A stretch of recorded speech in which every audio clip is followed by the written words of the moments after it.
Olá, está começando mais um Niso Comunidade. No programa de hoje, vamos falar sobre o 7 de setembro, a data comemorativa da independência do Brasil, 190 anos.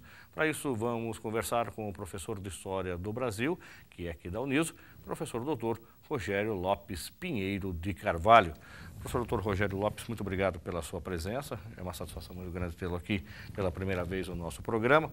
Como de praxe, a gente faz uma apresentação do perfil deste colega que está aqui contribuindo com o Uniso Comunidade. Aonde o senhor fez a sua graduação e a sua especialização, seu mestrado e doutorado? Bom, é um prazer, né, estar aqui. Bom, eu fiz a minha graduação na Universidade de São Paulo, no curso de História, e a minha pós-graduação também foi na Universidade de São Paulo. Eu me especializei em História do Brasil República, especificamente a chamada Primeira República, né, que vai de 1889 a 1930, e dentro desse período a história urbana, da urbanização. No meu mestrado eu estudei algumas questões referentes à urbanização da cidade de São Paulo, e depois do doutorado eu estudei a história urbana de Sorocaba, na Primeira República. O senhor hoje está ministrando aula só na Uniso ou também em outras escolas? Não, atualmente só na Universidade de Sorocaba. Certo. Professor, com relação a esta data que comemoramos agora em setembro, é a independência do Brasil. Tudo aconteceu no dia 7 de setembro de 1822, consequentemente 190 anos. O Brasil livrou-se da condição da colônia conquistando sua independência política.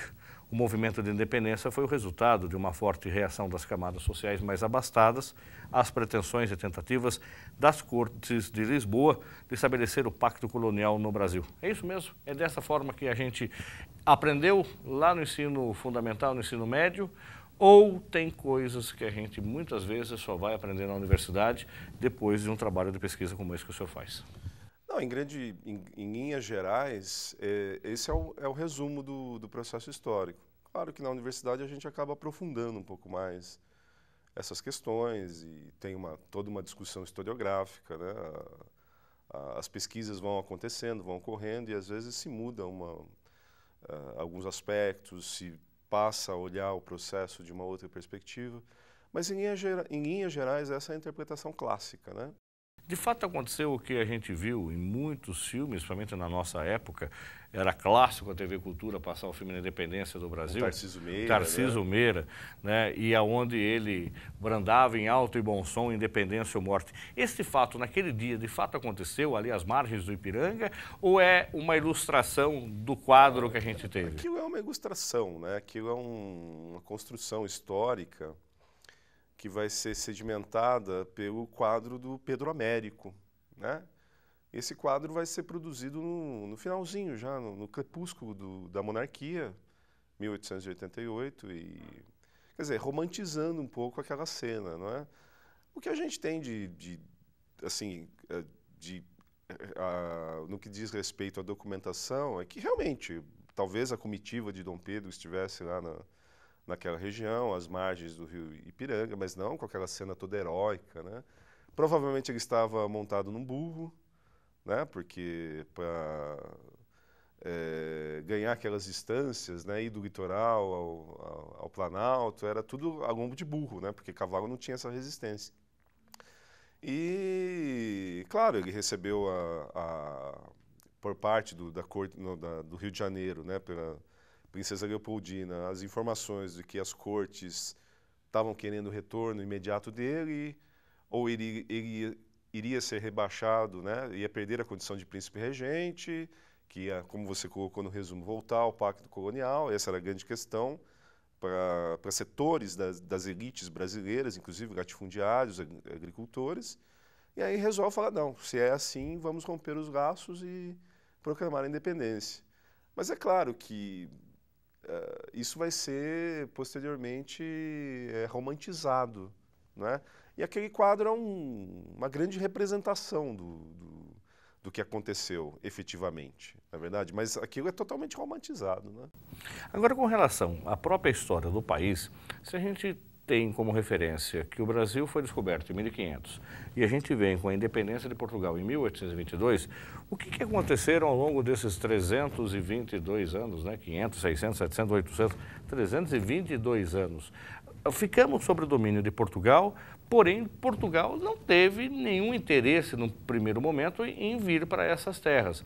Quando que de fato há uma pretensão de Portugal em ocupar o país e depois aí que vem toda a história da independência que a gente está tratando hoje? Bom, aí essa pergunta nos remete ao período colonial, né? Bom, se diz que o Brasil foi descoberto em 1500 pelos portugueses, né? Um pouco de eurocentrismo nessa afirmação, porque passa um pouco a imagem de que o Brasil ele só passa a ter história a partir desse momento. A partir do momento da chegada dos europeus. Quer dizer, essa é uma questão que a historiografia atual vem debatendo, né? Mas enfim, os portugueses chegam aqui, mas naquele momento, no começo do século XVI, o grande interesse dos portugueses era as chamadas Índias Orientais, né? As especiarias, as feitorias que os portugueses estavam estabelecendo nas Índias para o comércio de pimentas, tecidos e outros produtos. Então, essa terra que os portugueses vão tomar posse, pelo menos formalmente, a partir de 1500, ela ficou num segundo plano, né? Só que o que acaba acontecendo? Quer dizer, outros países da Europa começam a questionar essa divisão, né, o famoso Tratado de Tordesilhas, que o Papa deu para as coroas de Castela, da Espanha e de Portugal, né? E aí ingleses e principalmente franceses começam a vir para a costa brasileira, estabelecer comércio também, feitorias com as populações indígenas, principalmente do produto principal à época, que era o pau-brasil, era o pau de tinta, que era usado para corante para tecidos, muito desejado, né? E aí Portugal começou a perceber que se ele não efetivamente estabelecesse uma ocupação mesmo, uma tentativa de povoação do território, ele iria perder esse território. E aí tem todo aquele processo, né? 1530, as companhias hereditárias, as capitanias, perdão, hereditárias.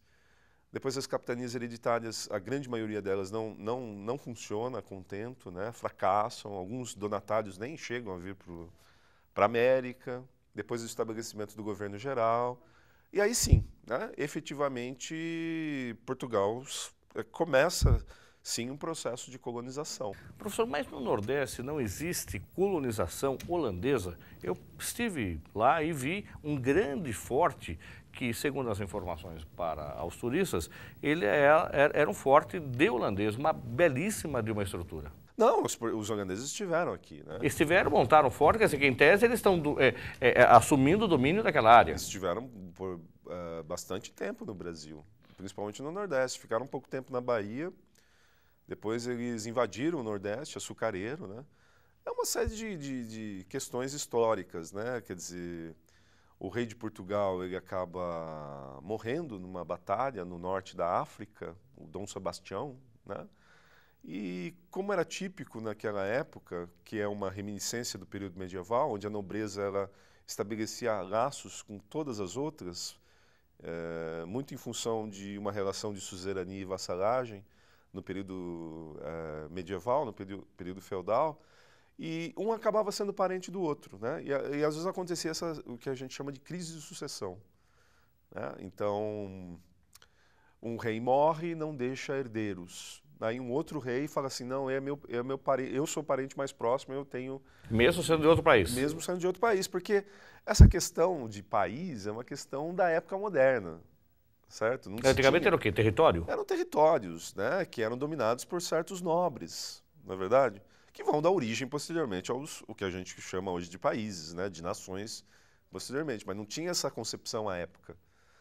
E aí o rei de Portugal, o rei de Castela, ele fala, não, eu sou o sucessor do trono português, já que o rei português não deixou herdeiros. E aí tem uma união, a chamada União Ibérica, entre Portugal e Espanha. Só que o que acontece? A coroa de Castela, espanhola, os Habsburgos, eles tinham uma política mais agressiva em relação às outras nobrezas da Europa na época, né? E eles tinham guerras e atritos com várias regiões da Europa, entre eles os holandeses, que era uma região pertencente aos Habsburgos, só que os holandeses fazem uma guerra de independência para se tornar independentes dos Habsburgos. E conseguem. E nesse sentido, naquela época, final do século XVI, a Espanha estava em guerra com a Holanda.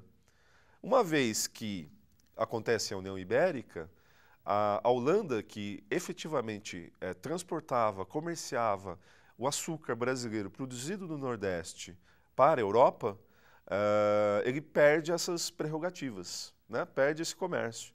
Nesse sentido, os holandeses não aceitam. Estão em guerra com a Espanha, acontece a União Ibérica, os holandeses resolvem invadir o Nordeste açucareiro para ocupar o território e controlar o beneficiamento do açúcar e o comércio do açúcar para a Europa. É nesse sentido que os holandeses vêm para a América Portuguesa. Mas, posteriormente, eles vão ser derrotados, né? Isso a gente tem que dizer, né?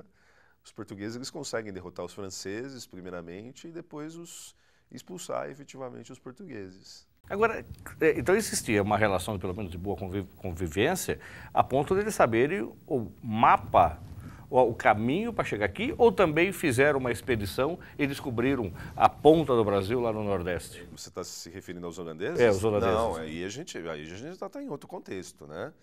O contexto das grandes navegações, de descobrimento, vai acontecer no século XV, onde os portugueses vão ser pioneiros por uma série de questões históricas também, posição geográfica privilegiada, unificação precoce. Portugal vai ser o primeiro estado unificado na Europa, na época moderna. Então, por todos esses motivos e alguns outros, os portugueses vão ser pioneiros, né? Aí tem o famoso, célebre périplo pela África, onde eles contornam toda a costa africana, que foi um empreendimento absolutamente fantástico dos portugueses, né? Dado o desconhecimento que os europeus tinham daquelas terras, daqueles mares, enfim. Tem as várias expedições para a América, desde Cristóvão Colombo até antes, enfim. Mas uma vez que se descobre, quer dizer, que Portugal toma conhecimento e posse das suas terras na América, né, vai palmilhando todo o litoral e os mapas, os primeiros mapas vão ser produzidos a partir do século XVI. E isso começa a ser de domínio daí? Isso é de domínio.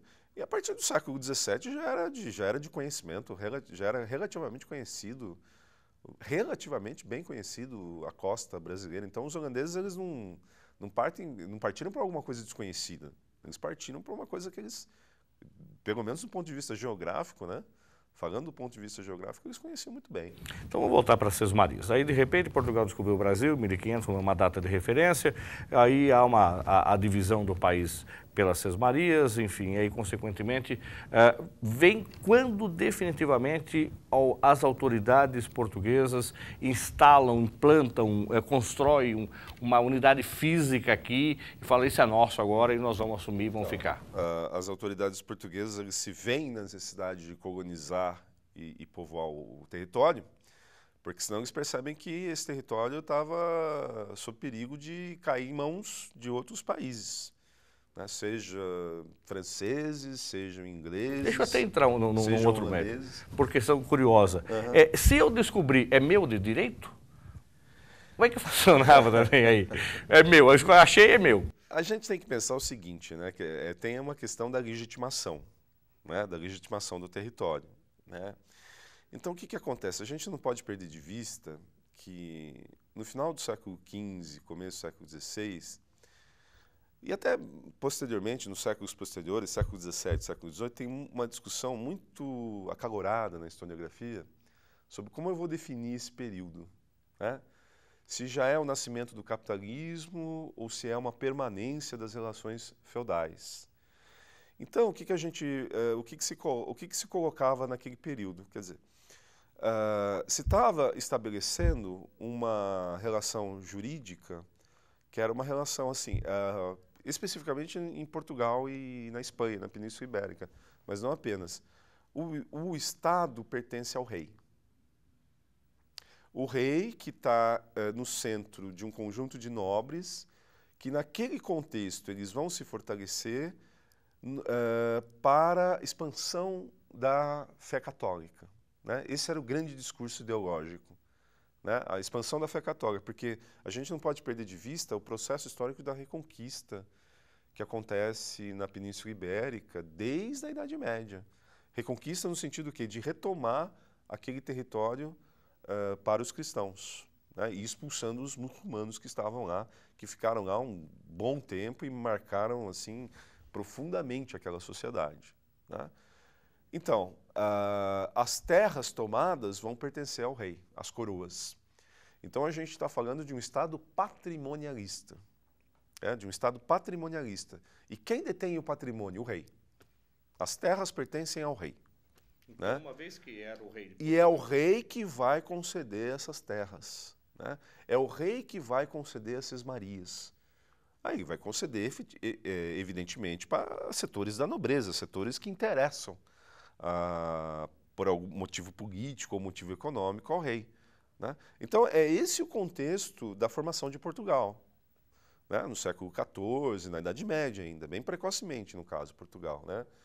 Claro que com a expansão marítima e a chegada dos portugueses aqui à América, ao que seria chamado depois América e depois Brasil, evidentemente há uma tentativa de transplantar essas instituições para o novo território. Então, mais uma vez, quer dizer, é o território, são benesses do rei, né, que vai conceder esses territórios para os seus súditos. Vai ter uma legitimação também por parte do Vaticano. A gente não pode perder de vista que a colonização ela acontece por dois grandes... ou ela é efetivada por dois grandes motivos, né?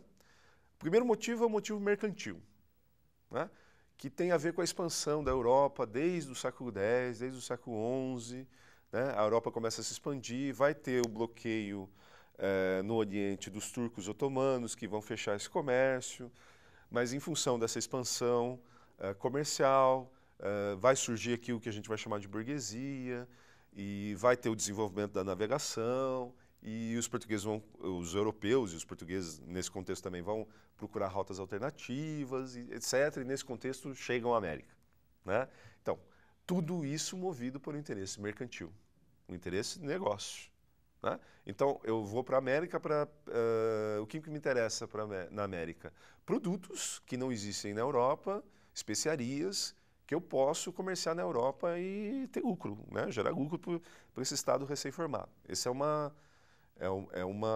fator, é um grande fator. O outro fator é a fé católica, né? Daqui a pouco, depois do intervalo, a gente fala dessa expansão baseado na fé católica. E quando de fato começa a vir, então, as lideranças portuguesas para o Brasil e depois falamos da independência. Vamos para um rápido intervalo e voltamos já.